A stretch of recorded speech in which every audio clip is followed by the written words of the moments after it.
Hello, welcome to Cocoknits. I'm Julie and I'm going to talk to you today about knitting multiple sizes in one sweater. We're going to talk about why you would want to do this, and then I will go overhead and show you how you would do this. It's relatively straightforward if you're doing a Cocoknits pattern using the worksheet. That's what makes it pretty simple to do. The reason you might want to do this, if you are someone who is fairly narrow shouldered and so you have to, but maybe busty, and you have to knit, size, let's say the third size in order to accommodate your bust, and then the sweater winds up falling off your shoulders because it doesn't fit you in the shoulders, you've knitted the size for your bust. I have the opposite problem. I'm broader in the shoulders, and so I may need the third size for my shoulders, but I don't need the third size for my bust. So using the Cocoknits method, you can fit the parts of your body for what they truly are, rather than just saying, I've got to knit this one size because it fits, say the bust. But I would say that most often in all my years of knitting with women, it's because they're a little bit narrower in the shoulders and are knitting for their bust. And every sweater just falls off their shoulders or doesn't fit in the neckline. So first I want to kind of define types of shoulder fits. The sweater that I am wearing right now, this is my Jillian, and this is a tailored or fitted shoulder. And what that means is that where the top of the sleeve meets the shoulder, it is sitting right up on top. It's probably an inch in from the edge of my shoulder. So that is a more tailored shoulder, and that's what this is. And that just means for me, it's going to sit up on my shoulders and not fall off. This is a bulky, very, very lightweight, but bulky yarn. I didn't want this sweater to wear me. I didn't want it to just be huge everywhere. So I find if I rein it in up at the shoulders, this is not the second size bust. I went bigger here, but I kept it reined in up here. So this is a tailored shoulder up at the top here. A relaxed shoulder is going to be one where the sleeve meets the shoulder pretty much out there at the outer tip of your shoulder. That's a relaxed shoulder. And then you've got the off the shoulder or drop shoulder, and that's what this one is called Andy.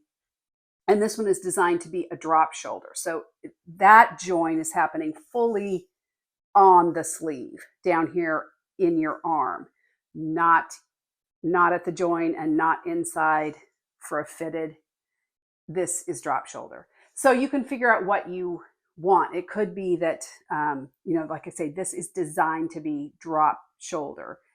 You could rein it in a little bit and probably get it to relaxed, but it's designed to be a drop shoulder. So figure out what you want. Also, if you are petite and you want a sweater to fit you in a tailored way, I'll show you in the schematic where you're going to pull those numbers and what you're going to do to make sure that your sweater fits you in the shoulders. And then I'll show you using the worksheet how from that point, once you've got the shoulders created, you're free to go up a size or two to accommodate the bust or down, whatever you need to do. And then also, what do you want to do about the sleeves? So we'll go overhead and I'll show you how to actually do this. So this is where on the schematic you are going to find that shoulder measurement. And say, just for our example, let's say we're going to go with the very smallest size up in the shoulder, the first size. So that's going to be 2.75 on each shoulder. And then the back neck measures 6.5. So 2.75 times 2, because we got two shoulders, plus the back neck measurement of 6.5. Add that all up, and we get 12 inches from shoulder tip to shoulder tip. That's how wide our shoulders are going to be. That's fine. All right, so let's just say that we cast on and we knit the size small, and that is going to be over here for the directions, whatever you're knitting. Doesn't have to be, this is the Emma from the book, and it's also a separate pattern now, so you can get it either way. The upper back we're going to do that way, and we're going to create the shoulders, and it's when you get down here to join and create sleeves that we're going to kind of go off-road a little bit. But we're going to start with building the shoulders for the smallest size, not worrying if that has anything to do with our bust, right? So get that done first. So once you have your sweater created for the shoulders in the smallest size, the next thing you're going to do is join and create sleeves. And you can pretty much follow what this says. The only thing you want to watch out for here is it's going to tell you how many sleeve stitches to pick up. And it's definitely going to have you knitting 2 together a few times on that little shoulder tab.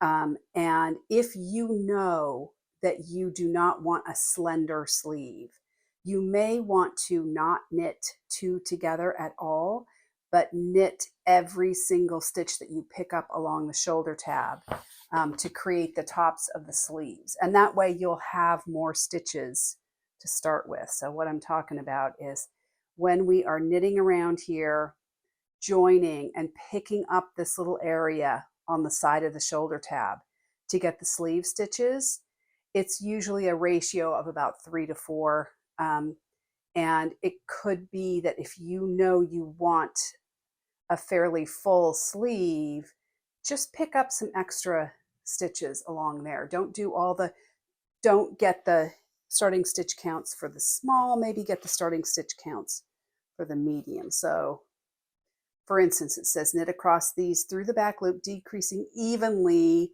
to 8 stitches. These will form the top of the left sleeve. So maybe where it says decreasing evenly to get to 8 stitches, maybe you decrease evenly to get to 10 stitches. You may only be knitting 2 stitches together. You may not be knitting any together.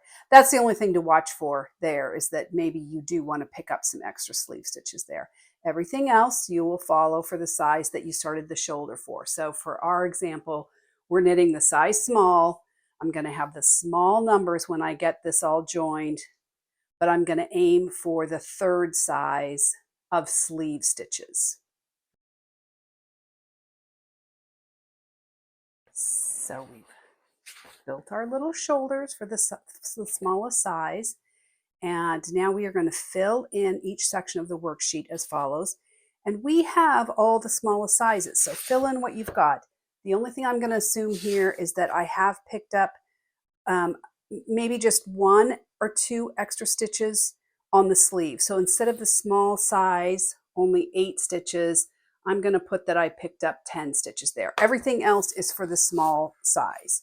So at the top of each sleeve section, I'm going to put 10. But then for the back, I'm going to put the smallest size, which was 34 stitches. And for each left and right front, I'm going to do the smallest, which was 7 stitches. All right, so that's starting stitch counts. And then the next thing it's going to say, this is where we shift to the next size. And let's say we're going from the smallest size, the first size, to the 3rd size in order to get the bust circumference we need. So in this case, we are going to flip now up to the 3rd size. So rather than only 24 rows, yoke is worked over 24, we're going to circle now the 3rd size, and we're going to say we're going to work this over 32 rows. You can also pick a number, or not pick, not randomly, but maybe you want something in between the medium and the large. This determines the depth of your armhole. So maybe you don't want it that deep, but I'm just going to go with the 3rd size to show you how this works. And then you are going to distribute your increases. What you want to do is, with the sleeves, we have started with the 3rd size, right? Because we got that many when we picked up. So we can just follow this exactly as it is for the 3rd size. So I'm going to increase every right side row 3 times, then every 4th row 5 times, and then back to every right side row. So I fill this in exactly, and I'm going to be lazy here and just make little check marks. every right side row 3 times, every fourth row 5 times,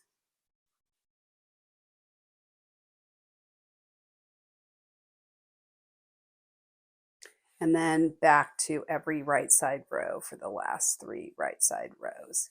And that is going to get me to my ending stitch count for the size large, which is 32 stitches. And then I'll repeat that for this other sleeve over here. And then for the back, this is where it changes a little bit because we're starting with fewer stitches. So what you want to do here is fill in the ending stitch count for the size you want by the time you transition to the bottom of your seamless yoke. And for the back, that is going to be 54 stitches. So what I need to do here is just fill in increases until I get to this ending stitch count, starting with 34 stitches. So, and this is again, you know, when you're knitting the back, you're knitting down, down, down, and you're doing the increases down here toward the armhole edge. So 34 we're starting with. This, if I do 2, would be 36, 38, 40, 42, 4, 6, 8, 50, 2, 54. And that is how you're going to transition. You're doing more increases here because you're getting from very narrow shoulders to the full bust you want. And then you're going to repeat this same increase here that happened at this armhole edge is going to happen at the armhole edge of each front. So you just copy that over, right? And then the same thing needs to happen over here at the armhole edge of the right front.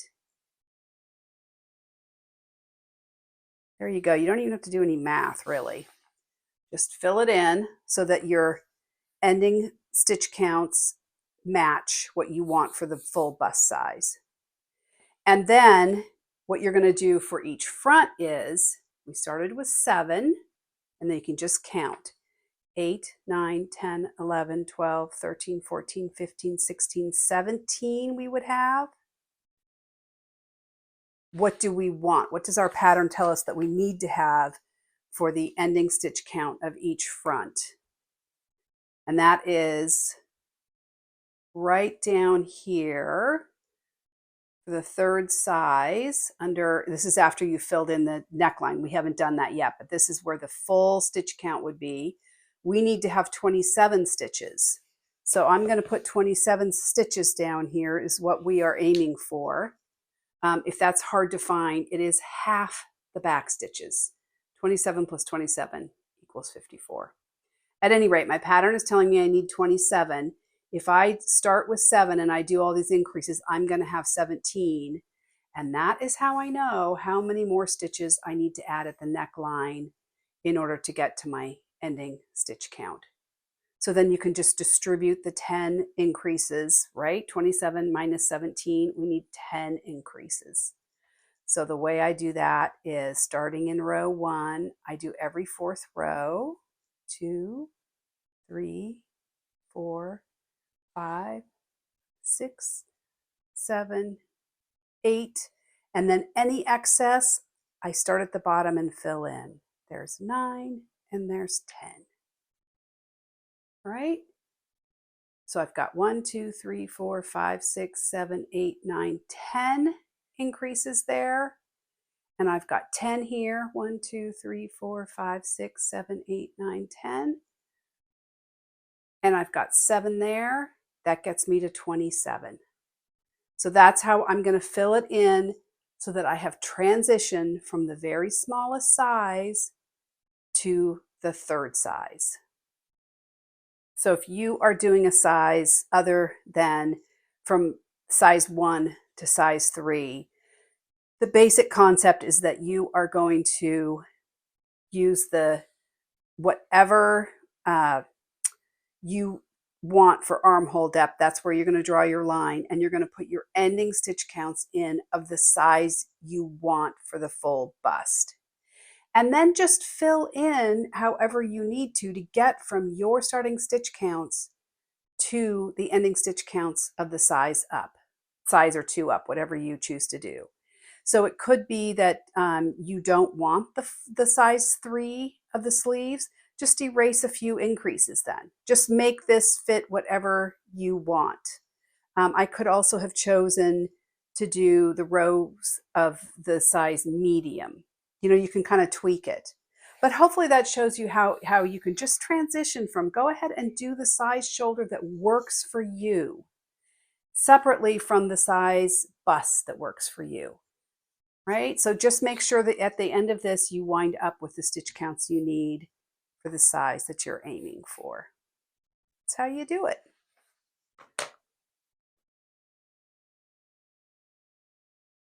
So we went over how to transition from a smaller shoulder up to a bigger bust. A couple of things I did touch on how you are going to accommodate a fuller sleeve, but if you have bigger arms and you find you always want a bigger sleeve circumference, that is where you can start. Right up there, section 3, join and create sleeves. Always pick up extra stitches there if you know you always want to go up anyway. And in doing so, if you know that you always want a bigger sleeve circumference, you can also knit more shoulder rows. This is not going to affect anything else. It's going to give you an opportunity to pick up more sleeve stitches. But also if you're broad-shouldered and also take up space depth-wise, sweater patterns don't accommodate this. They are all width and circumference, width-wise. You can knit a sweater deeper by knitting more rows on when you pick up and knit the shoulder flaps. Just knit them a little bit longer, add 2 or 4 extra rows there. That's not going to really change anything, but it's going to give you an opportunity to pick up more sleeve stitches. So keep that in mind when you're creating the sweaters. The other issue that sometimes helps is if you are transitioning from a petite shoulder, not broad shoulder, to a larger bust size. The other way to get around this is to do bust darts. So maybe you're in between, maybe you're going to knit the smallest size for your shoulders, and then your bust is actually in between the medium and the large, or the second and the third size. Maybe you go with the second size, and then we've got a link that shows you how to do bust darts. This one doesn't, I don't think I have bust darts in this sweater, but what that's going to do is it actually physically gives you more rows on the front of your sweater than on the back, and it can accommodate a bust if your back is not, if you don't need the width of the, say, third size, but you just need more real estate just in the front. Check out the videos for adding bust darts, because that's another way to get around kind of getting a bit more ease just for the bust. All right. And then the other thing for where you might use this knitting multiple sizes is if you're knitting for men. Oftentimes they're at the very top sizes for shoulder, and then they are going to go down in size because they don't have a bust. You're pretty much at your full sweater width all the way up here at the shoulders, and you're either coming straight down. So when you're filling out your worksheet, you may not be adding any stitches for the armhole edges of both the fronts and the back. You may just be knitting straight down and winding up with, you may be going from the 6th size down to the 3rd size. So just put your ending stitch counts in and accommodate the increases to fit what you actually need size-wise. But hopefully those tips help you knit sweaters that get you the sizing you want.